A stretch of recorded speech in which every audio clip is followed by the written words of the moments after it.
जब तक व्यक्ति के अंदर सरलता नहीं आएगी माई, सहजता नहीं आएगी, तब तक ईश्वर से प्रेम होना कठिन है। ईश्वर से प्रेम होने के लिए एक ही शर्त है कि आपके अंदर कितनी सरलता और कितनी सहजता है। बोलो राधे राधे। व्यक्ति जितना सरल और जितना सहज होगा उतनी उसके ऊपर ठाकुर जी की कृपा होगी। और जो सरल और सहज होता है ना, ठाकुर जी भी उसकी हर मनोकामना पूर्ण करते हैं मुस्कुराते हुए।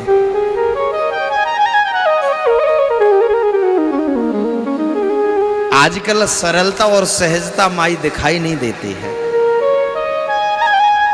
जो देखो सो दिमाग लगा करके बैठा हुआ है। और समस्या यही है माता, भगवान ने दो चीज हमें विशेष दी हैं, एक दिया है दिल और दूसरा दिया है दिमाग।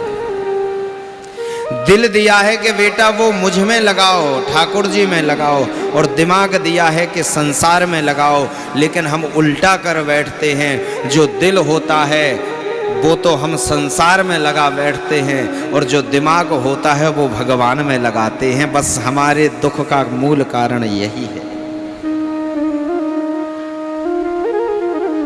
लोग भगवान में गलती ढूंढ लेते हैं, अपने में नहीं ढूंढ पाते कभी। इसलिए जितनी सरलता सहजता होगी, तो जैसे इस भक्त के ऊपर भगवान ने कृपा की, आज भी भगवान तत्क्षण खड़े हुए हैं। बस उतनी सरलता उतनी सहजता व्यक्ति के अंदर आ जाए। और वो सरलता सहजता तब ही आएगी जब हम सत्संग और गुरुजनों की वाणी पर विश्वास करके उनके बताए हुए मार्ग का अनुसरण करेंगे।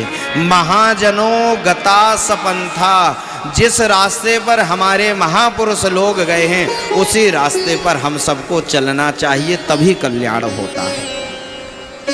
जैसे एक ताले की एक ही चाबी होती है, उसी चाबी से ताला खुल जाता है, उसी चाबी से ताला बंद हो जाता है।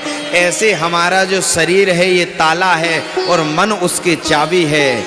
मन से ही हम संसार के बंधन में बंध जाते हैं और मन से ही संसार के बंधन से छूट जाते हैं। ताले की चाबी को जब हम लोग बाईं तरफ मोड़ देते हैं तो ताला बंद हो जाता है, और उसी चाबी को जब दाईं तरफ मोड़ देते हैं तो ताला खुल जाता है।